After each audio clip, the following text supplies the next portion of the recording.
Une partie de ce que les fans de combat aiment tant dans le MMA, c'est la controverse. Le coin de Romero s'éloigne lentement, à dessein. Le tabouret est toujours là. Qu'est-ce qu'ils font? Regardez ça!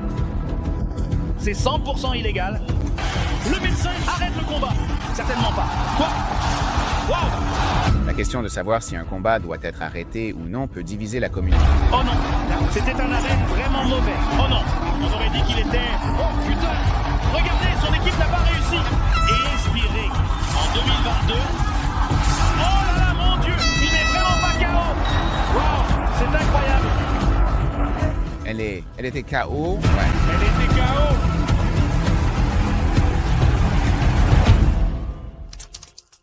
Alex Pereira et Israel Adesanya se sont affrontés pour la première fois en arts martiaux mixtes.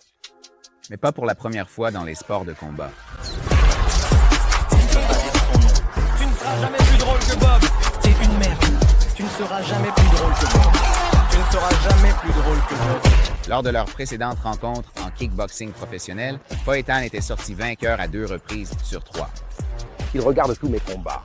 Et à chaque fois que je me bats, il est dans un pub en train de raconter de la merde du genre. Et j'ai battu ce gars une fois, juste pour essayer de se faire sucer par une camée ou un truc du genre. Mais lorsque les deux se sont enfin retrouvés dans l'octogone, les étincelles à la fin du premier round ont fait douter tout le monde de la capacité d'Alex à continuer bien plus longtemps. Et il a placé un énorme genou. Oh, Jésus! Oh, où sont ses genoux? Ils sont là, en bas! Cependant, Fajeda ne s'est pas contenté de survivre au dernier round. Il a complètement renversé la situation alors qu'il était au bord de la défaite et a mis fin au règne du champion en titre. Oh, tu veux dire que tu vas juste un peu m'empêcher de faire ça? Regarde-moi parler à mon esclave. J'ai un petit homme à battre. Alex Pereira. Il a encore frappé.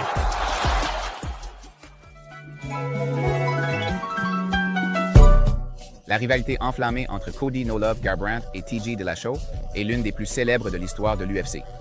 Je l'ai attrapé comme un aigle. Quoi? Qu'est-ce que je pense? Un aigle a attrapé un serpent. Quand TJ a quitté l'équipe Alpha Male, Cody, parmi beaucoup d'autres, en a fait une affaire personnelle. Et je n'ai aucun respect pour TJ en tant que personne. À l'UFC 217, les deux se sont enfin affrontés et à la fin du premier round, il semblait que cette rivalité épique pourrait déjà toucher à sa fin. Ils disent qu'ils ont les mêmes combattants.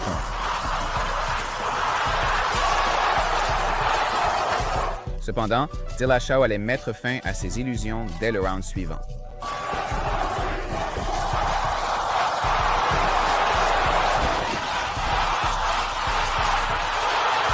Il essaie de finir ce combat. Il est en train d'essayer de tous nous tuer. Depuis que Michael Bisping est entré à l'UFC, il semblait qu'il n'était jamais loin d'un combat pour le titre.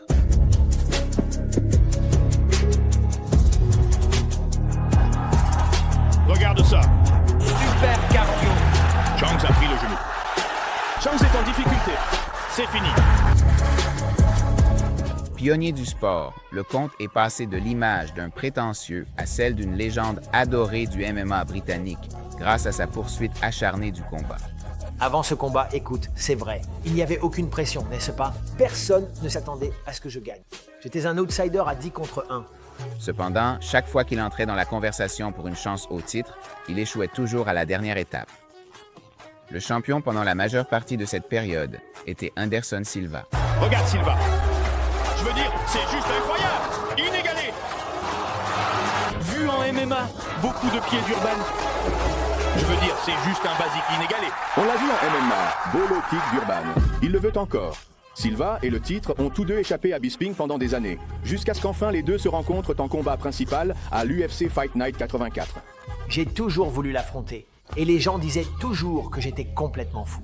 Bisping ne peut pas le battre. Il n'est pas assez bon. Il n'est pas assez fort. Il ne sait pas lutter. Il ne frappe pas assez fort. Il n'est pas aussi bon. Au troisième round, le protège-dents de Bisping est tombé et alors qu'il le signalait à l'arbitre, le Spider en a pleinement profité. Voilà le clinch serré. Oh, c'est Damanowski, mec. Oh, tue-moi. C'est ça. Bien qu'Anderson pensait avoir gagné, Bisping avait en réalité été sauvé par la cloche et s'est ressaisi pour accomplir une moitié de son rêve à l'UFC en battant Anderson Silva, par décision rendue.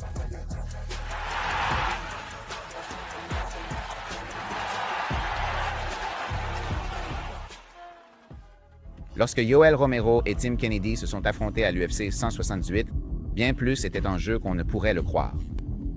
Les deux hommes étaient plus âgés que la moyenne pour leur catégorie, et la victoire propulserait le gagnant vers une place de prétendant au titre. C'est mon moment. Je suis là pour gagner. Et au deuxième round, on aurait dit que Tim allait justement entrer dans cette conversation. Romero. Bon direct du droit de Kennedy. Arrêt. Frappe, Tim. Yoel Romero. Sauvé par le gong. Romero est touché.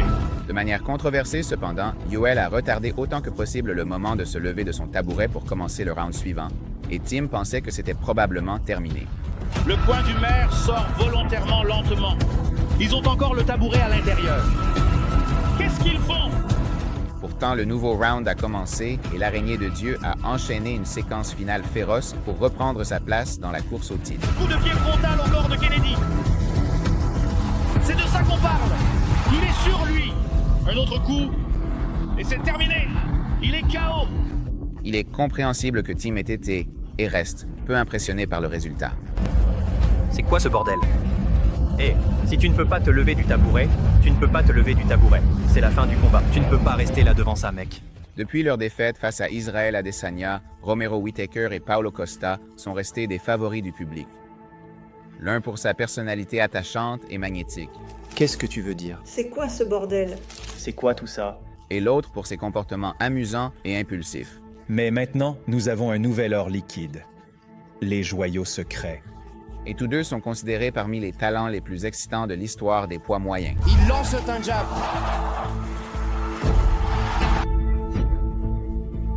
Un crochet gauche fluide. Il le lance pour Winnick. Le voilà. Il y va directement. Oh, je crois que McClellan est touché. Et McClellan tombe. Pas de genoux, ni de coup de pied frontaux au centre. Il est blessé. Ce coup de pied pour Winnick. Il enchaîne avec une course directe. Foster, le jeune, ne cherche pas seulement à frapper à la tête ici. Oh, c'est bien. Alors, quand les deux se sont enfin affrontés à l'UFC 298, les fans étaient impatients de voir quelque chose d'explosif. Et explosif, ça l'a été. Dissimule-les.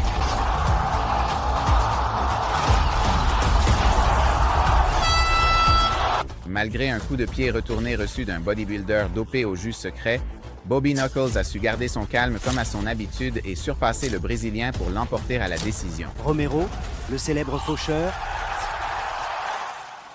Dans le monde du MMA, le KO, C'est chaque opportunité et chaque risque de se faire mettre au KO. n'importe quel combat peut se terminer à tout moment.